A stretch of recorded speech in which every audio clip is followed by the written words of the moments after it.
जय श्री विष्णु भक्तों, आपका स्वागत है इस पावन अवसर पर। कार्तिक मास के कृष्ण पक्ष की एकादशी तिथि को मनाई जाने वाली रमा एकादशी व्रत से सभी पापों का नाश होता है और भगवान विष्णु की विशेष कृपा प्राप्त होती है। इस व्रत को करने से जीवन में सुख समृद्धि, शांति और वैकुंठ धाम की प्राप्ति होती है। तो आइए, आज हम सुनते हैं रमा एकादशी की पावन कथा और व्रत विधान। कब मनाई जाएगी रमा एकादशी? शुभ मुहूर्त एकादशी 2025 कार्तिक माह की पहली एकादशी बेहद खास है और इसे रमा एकादशी कहते हैं। इस दिन कुछ खास संयोग बन रहे हैं। इस दिन व्रत करने से मां लक्ष्मी प्रसन्न होती है। कब है शुभ मुहूर्त? हिंदू धर्म में साल के 24 एकादशी व्रत होते हैं। हर माह में 2 बार एकादशी व्रत होता है। मान्यता है कि एकादशी तिथि पर जगत के पालनहार भगवान विष्णु और मां लक्ष्मी की विशेष पूजा की जाती है।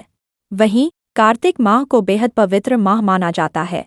कार्तिक माह की शुरुआत कुछ ही दिनों में होने वाली है। ऐसे में कार्तिक माह की पहली एकादशी आने वाली है, जिसका बेहद खास महत्व है। इस तिथि पर भगवान विष्णु की भक्ति भाव से आराधना की जाती है और विष्णु जी की पूजा के साथ ही देवी मां लक्ष्मी की भी पूजा की जाती है, जिससे भक्त एक साथ दोनों की कृपा पाते हैं। जीवन में हर एक भौतिक सुखों की प्राप्ति से लेकर जीवन के बाद मोक्ष की प्राप्ति के लिए रमा एकादशी का व्रत रखा जाता है। आइए जानते हैं कि रमा एकादशी की सही डेट के साथ ही सही शुभ मुहूर्त क्या है। वैदिक पंचांग के अनुसार कार्तिक कृष्ण एकादशी तिथि 16 अक्टूबर को सुबह 10:35 बजे शुरू हो रही है और 17 अक्टूबर को सुबह के 11:12 पर तिथि का समापन हो जाएगा। इस तरह उद्यातिथि में 17 अक्टूबर को रमा एकादशी व्रत मनाया जाएगा। एकादशी के दिन ब्रह्मा मुहूर्त में उठकर स्नान आदि के बाद व्रत संकल्प लें। पूजा के दौरान भगवान विष्णु को पीली मिठाई का भोग लगाना चाहिए, क्योंकि पीला रंग भगवान श्रीहरि का प्रिय माना जाता है।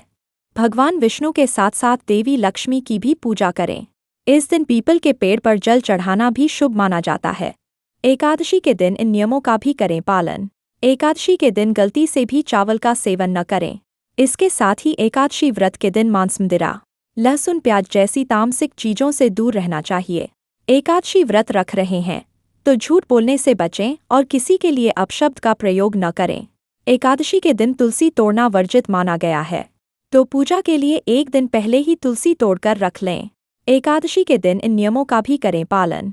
भगवान श्री कृष्ण ने धर्मराज युधिष्ठिर से कहा था कि रमा एकादशी का व्रत करने से व्यक्ति के सभी पाप नष्ट हो जाते हैं और उसे सहस्र अश्वमेध यज्ञों के समान फल प्राप्त होता है।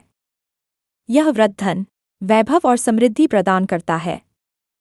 रमा एकादशी का व्रत दशमी तिथि की संध्या से ही शुरू हो जाता है और द्वादशी तिथि तक चलता है।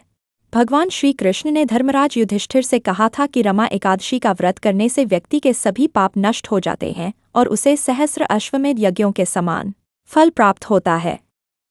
यह व्रत धन, वैभव और समृद्धि प्रदान करता है। रमा एकादशी का व्रत दशमी तिथि की संध्या से ही शुरू हो जाता है और द्वादशी तिथि तक चलता है। द्वादशी तिथि पर पारण। एकादशी के अगले दिन द्वादशी तिथि के सूर्योदय के बाद शुभ मुहूर्त में व्रत का पारण किया जाता है। पारण द्वादशी तिथि समाप्त होने से पहले करना अनिवार्य है। ब्राह्मण भोजन और दान। पारण से पहले किसी ब्राह्मण या जरूरतमंद व्यक्ति को भोजन कराएं। अन्न, वस्त्र और दक्षिणा दान करें। व्रत खोलना। दान दक्षिणा के बाद सात्विक भोजन ग्रहण कर व्रत खोलें। एकादशी पर चावल, दाल, अनाज, नमक और तामसिक भोजन, प्याज, लहसुन का सेवन पूर्णतः वर्जित होता है। आप फल, दूध, शकरकंद या सिंघाड़े के आटे से बनी सात्विक चीजें चढ़ा सकते हैं। तो भक्तों, यह थी जानकारी रमा एकादशी कब है। पर जानकारी अच्छी लगी हो तो वीडियो को लाइक करेगा, शेयर करेगा। चैनल पर नए हैं तो सब्सक्राइब कर लीजिएगा। मिलते हैं ऐसे ही भक्ति वीडियो के साथ, तब तक के लिए जय श्री कृष्णा।